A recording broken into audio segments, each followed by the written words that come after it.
Hello my lovelies, I hope you're all well. Today we're going to be watching some That Chapter. If you're unfamiliar with that channel, I highly recommend. So this is the Sinister Case of Christopher Halliwell.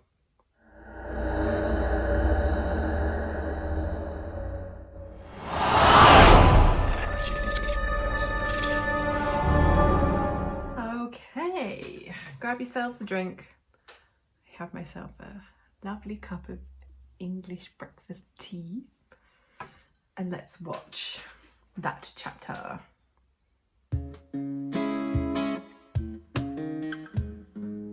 Hey you, and welcome. My name is Mike, and in this whole video, what we're talking about is the story of a taxi. You know yourself, like booking it around, having a grand old time. The driver was, anyway, passengers, maybe not. In all England, this time skipping the merry because, well, you know where this is going. In southwest England, there's this town called Swindon. In that town, for many years, someone was hiding in plain sight. Could be behind you right now. Here, I'll give you a second to check if you want. Or, hey, as I would say, have a go.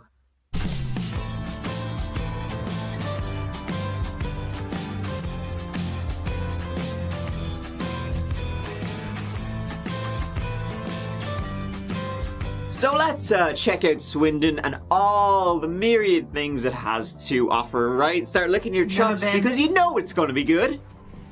Well, it's about halfway between the cities of Bristol and Reading. Nah, I've already read it. It's got a museum about trains, a big old roundabout. Don't keep that to yourselves.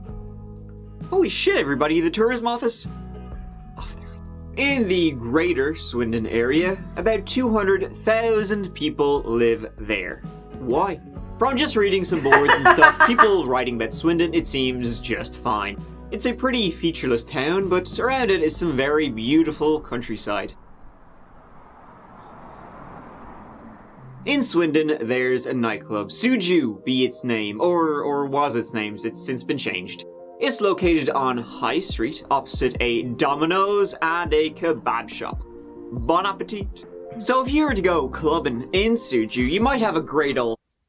I mean, that's like, you get out the club, you go get a kebab. That's just how it goes. Time. Though, I mean, come on, let's be honest. But if you didn't want to go with the plebeians and you wanted to go with the patricians, you might get Pro-irity. I'll only get pro-irity if it gets me out of there. Now let's go back in time to 2011, the night of the 19th of March. That night, Sian O'Callaghan was out with some friends having a grand old time. I'll give Suju the benefit of the doubt. Sian was just 22 years old, working as an office worker in Swindon. That night, well, you know, it was a night out like any other. Yeah. Till it wasn't. Till it wasn't. Oh, till it wasn't. As I said, you know, she'd been out with her friends, having a few drinks and blah, blah, blah. However, she left at close to 3 a.m. by herself. She left alone. Mm. And after... I've done that myself in the past when I was younger. Not a good idea. Just not a good idea. After that, she wasn't seen again. She was supposed to be, you know, getting home. She only lived about half a mile away from that club. She shared a flat with her boyfriend, Kevin. But she never made it. She vanished that dark, damp night. At about 3:30 a.m., so half an hour after she left the club, Kevin, who was at home, perhaps waking up, wondering where she was, texted her, worried. Nothing. With no word from her, and then, you know, contacting her friends and getting nothing back from them, the following morning he contacted the police and reported Sian O'Callaghan missing. So the hunt was on. So the police did the logical thing, right? It's gotta be the first thing. You know it's gotta be the first thing, and let's go to where she was last seen. They first went back, they first started off by going back to Suju, you know, talking to her friends, seeing what time she left the club at, and then trying to get some footage of that. They got CCTV from the premises and footage of her leaving in the wee hours. She exited and began walking up this small path. What happens next She looks a bit is blinded half-cut. by the light. Then she was yeah. gone. Wow. Hospitals were checked, the route she would have taken home, and the word was out to the public. The boyfriend of a woman who's been missing since the early hours of Saturday morning has made a tearful plea for information. Sian O'Callaghan, who's 22, hasn't been seen since leaving a nightclub in Swindon. So after leaving this nightclub in the early hours of Saturday morning, Sian O'Callaghan appeared to just vanish into thin air. I just want to say how very worried we are about Sian. Oh, bless him. She's been missing now for over 2 days, and it's not like her not to come home or contact any of us for such a long time. We all want to know where Sian is, and we want her home safe and well. Sian is a bubbly, lively person who is instantly liked by everyone she meets. She's very close to her family and has lots of friends. We'd like to thank all of the people who have shown their support and helped search for Sian. Their kind words... Terrible situation. And then a man named Stephen Fulcher, he took over the case, essentially. He was the lead investigator. Now, he's a lad who would prove to be a little bit contentious, but we'll get to that later on. Now, the text Kevin sent Sian that very early morning, I mean, it was received. Her phone received it. So therefore, what the police did was trace to what tower, you know, her phone was near when she got that text. And it turned out to be, well, not in Swindon. It brought them to a forest, if you can believe that. A forest named Savernake Forest. That's 12 miles south of the town. A pretty big wood. Oh dear. That mast in Savernake covers a colossal area. Trees, undergrowth, awful for a police search. It couldn't be hard. So at the beginning he said that the case involved the taxi. Now we find out that her phone pinged 12 miles away from Swindon in a forest. My guess is that she got in the taxi, although if she only lived half a mile away, I don't see why she would get a taxi. But somehow she ended up in this taxi and the taxi driver drove her to this forest. 6.5 mile radius of the Savernake Forest. Now clearly that in any terms is a difficult search issue, and I haven't got explicit locations that I can pinpoint a search parameter around. At this point, you don't exactly need to be a genius lead investigator to determine that her being in a forest 12 miles south of town, half an hour after she left the club, she probably wasn't there willingly. No. The forest was scoured, no tires kicked, time wasted. Extraordinary scenes here. More than 400 people turned out today, and you can guarantee that just a couple of days ago, 350 of them perhaps hadn't even heard of Sian O'Callaghan. Everyone just loves her. It's just unbelievable. Want to get out and help people. Dog needs to go out. Okay. Find them. What we've covered so far is about the size of a postage stamp. Wow. Forest then. But all they had was this footage, grainy, shitty CCTV of her walking, a car, the lights, my eyes! Yeah, and then she was gone. She's gone. The thing about those lights, that car in that footage, it didn't just go past. The car stopped just exactly where Sian was walking, and it stayed there for over a minute. Due to the lights blinding the cameras, you never actually see Sian get into the car, but she wasn't seen on any, security footage further on from that It's point. an assumption. And she only could have gotten, to Savernake Forest from where she is in that CCTV within, that 38-minute time frame of her leaving and getting her boyfriend's text by car. Yeah. So then the question was, well, A, who was in the car? And B, did she get in willingly or not? The car was found to be a 2007 Toyota Avensis. And another piece of CCTV led to this. That's a taxi marker, or taxi number, on the side of the car. And then the final piece of the puzzle. That was a dash cam on a police car that just so happened to film that taxi driving by literally minutes, possibly even seconds after Sian got in.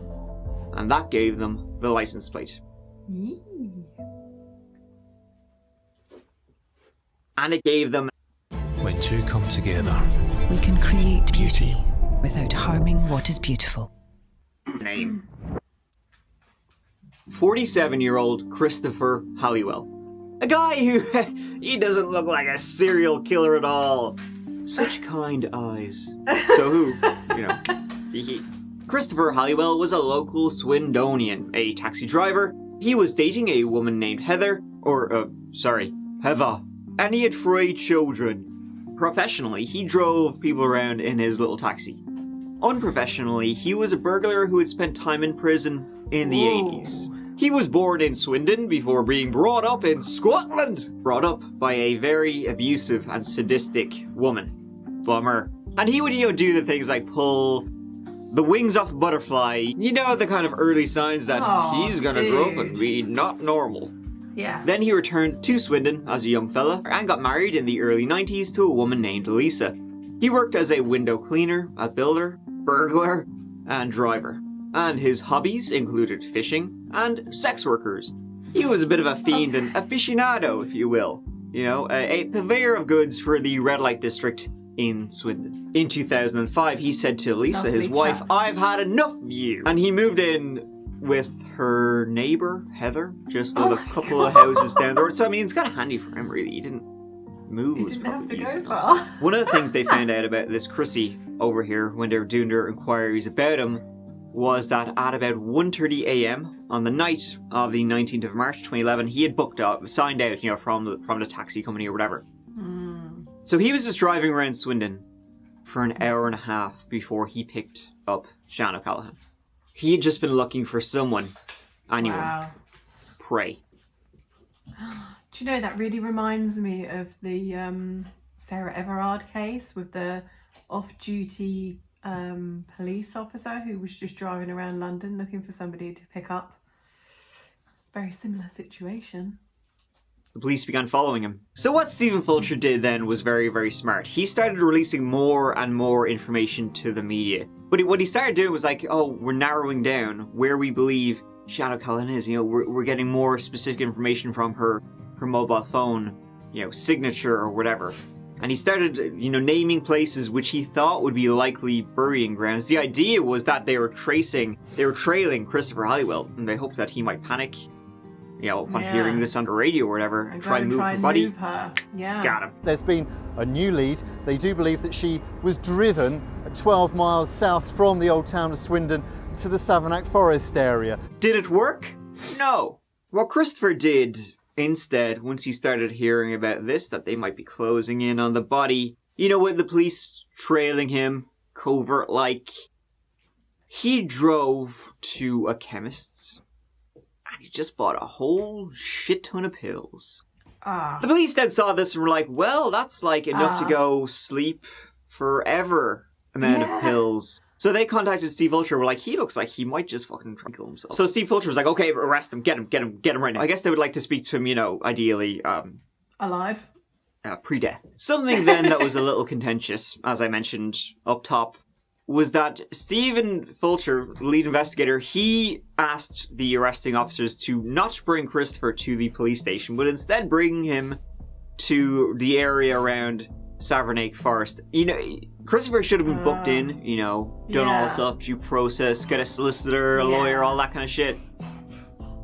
But Steve Fulcher's argument, though, was that, well, here, listen, Sian O'Callaghan, we don't know where she is. She's missing. She's probably kidnapped. She's likely dead, but we don't know that. So therefore, we have to, urgent. They need to conduct an interview with Christopher right now on location without the whole rigmarole. So instead of driving him to the station... Yeah, but you run the risk then of when he does get a lawyer, he could potentially get off because there's been no due process. I can see why they said he was controversial. They drove him, after his arrest, to the woods where they thought he had buried her. After initially saying he wanted to speak to his solicitor, Stephen Fulcher convinced him, and Christopher Halliwell led the police to her body. After which he said, you and I should have a chat. But Christopher Halliwell was going to lead the police to another body. In 2007, Becky Godden was reported missing. She was from Swindon, 20 years old, and she had worked as a sex worker. And she had actually gone missing 4 years previous. It took a while for people to notice. Sadly, she had unfortunately fallen to drugs before disappearing. It's likely the taxi had driven by her. Yeah. So when Christopher told Stephen this, that he had murdered somebody, or there was a dead body, what Stephen should have done immediately was book him right there and then and take him back to the station. Yeah. But instead, Stephen said, lead me to her. What I can tell you is that a 47-year-old man from Swindon is in custody, having been arrested for kidnap and 2 murders. The location of 2 bodies have been identified to me by this individual, one of whom has yet to be identified formally, but I'm quite clear is Sian. I've informed Sian's family, who are obviously deeply distressed. Yeah. The thing about all this was that when Christopher was later back to the station, Christopher Halliwell never made a formal confession. He never repeated what he had said to Stephen Fulcher out there in the woods. He refused to do so. After all this, he was saying no comment. And due to what Stephen Fulcher had done, you know, taking him out there without the whole due process, Inadmissible. everything Christopher Halliwell said while out there was now inadmissible. So on one hand, he had messed it all up. It was going to be very hard, maybe even impossible, to get a full conviction of Christopher Halliwell. The most important, him admitting and taking him to the bodies was inadmissible. They could not use it when the case went to trial. It would be a lot harder to bring Christopher Halliwell to justice, and for what? The whole rush of the thing was that Stephen Fulcher thought maybe, you never know, Sian might still be alive, but I mean, after so long, it was very likely she was dead. If they had slowed down and taken their time and gone through every, rule, it would have all been good. But then again...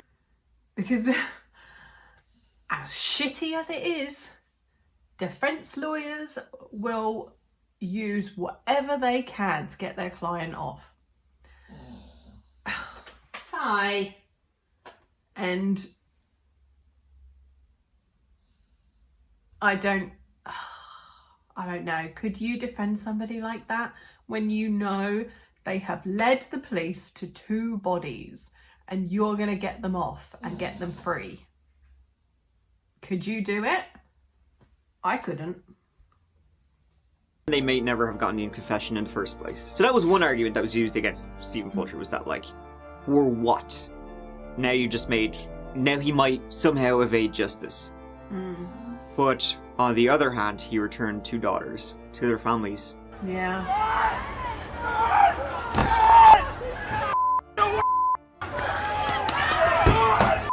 Jeez. Back! Get back! Get back! Sorry, just get back. Sorry. Hey! Wow.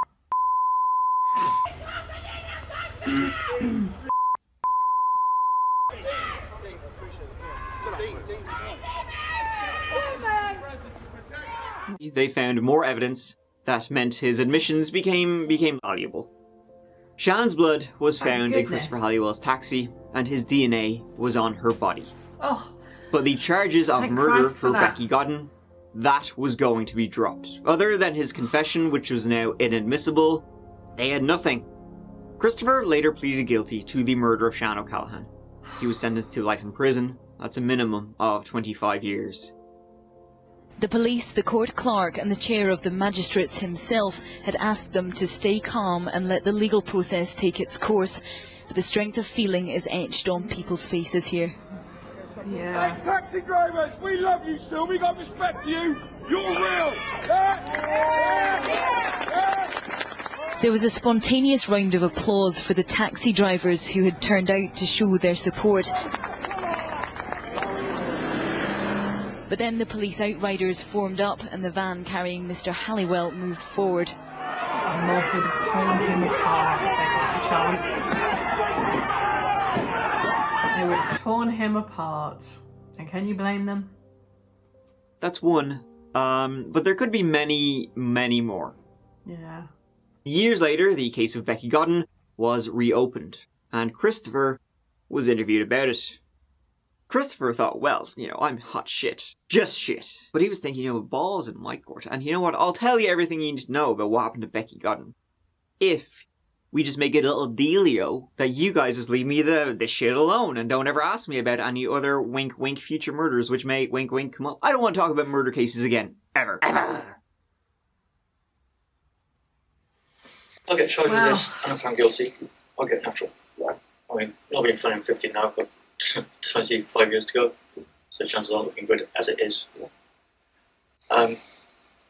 If I wrap this up in the next few hours, any other charges against me will be brought. There's a past. I think you probably know about various things in the past. There's car thefts, break-ins, bits and pieces, and some more serious. Will clearing this up be enough to stop everything else? I don't want to keep coming back every couple of years on a different charge all the time. So what I'm saying is, if I can clear this up in the next few hours, will everything else be forgotten? Because at the end of the day, I'm going to get sentenced to it. I'm just going to go, they're going to turn the lock and say, that's it, you're done. Right, so what's up? Saying is, I can resolve the matter, but I don't want you coming back every couple of years, every 5 years, every 10 years, whatever. With this. So there's more. As if it goes to court and I'm found guilty, that's it. They lock me up and throw me away the key. I'm under no illusion, I'm not stupid. So that'll be it. Police said, how about no? He was found guilty of Becky Godden's murder in 2016. This time he got a whole life order. That's Brit for life without parole. Yay. Now, I've mentioned Christopher Halliwell actually before in a video I made a couple of years ago about the disappearance of Claudia Lawrence. She disappeared from her home in March 2009, almost exactly a year before Shan. It's actually Stephen Fulcher, the lead investigator, who believes there could be links. See, Christopher's dad, he lived not too far away from Claudia Lawrence, who lived in York, though I'm not too sure. And her disappearance, it's not really his M to the O, but you never know. You never know because he's been linked, said, and done a few things, which could lead you to believe that he's probably a hell of a lot more murders in his past. Maybe. Yeah. Yes, definitely. Who knows? Extended way beyond 2 murders, Steve Fulcher believes. Citing a phone conversation recorded in prison, he claims, in which Halliwell was heard saying the police wanted to speak to him about 8 murders, a figure the police didn't recognise. Where did he get 8 murders from? It didn't come from me. I've got no idea how many murders he's responsible for. But clearly he made that indication. And when you look at everything we know about Christopher Halliwell, 8 is probably an underestimate. There's a possibility I think there could be more victims, and I really do. See, after they arrested him, they found a lot of women's clothing in a secret stash he had, among them items from Shan and Becky. And as someone who travelled as a taxi driver a lot, he could be around the country in no time. When he was in prison in the 80s, he asked another inmate how many people one needed to kill to become a serial killer. He was taking notes. He was also arrested, for the murder of Shan when he was 47 years old, having committed his first confirmed murder 7 years before that. Yeah. So that would mean he was probably in his late 30s, 40-ish, when he committed his first murder, which is very late in life. I would be very surprised if there wasn't more. For a killer, and the way he did it, he probably would have started many years prior. And another thing was that when he led police to Becky Godden's grave, he said she was buried 5 feet down.